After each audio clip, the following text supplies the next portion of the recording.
Altså prøv at se her. We can make you dance.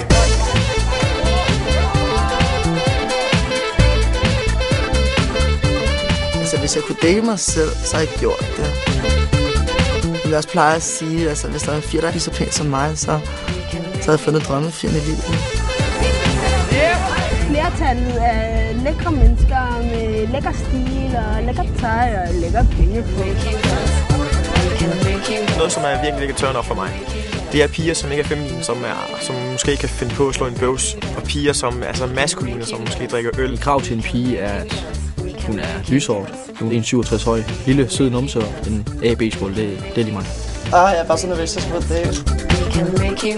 Det, jeg tænder helt vildt på en fyr, det er store muskler. Den her mandlighed, ikke? Den her rå stemme. Alt det der maskuline, det tænder jeg bare vildt meget på. Men efter jeg sådan havde tykket godt nok på den, så var der bare intet smag tilbage.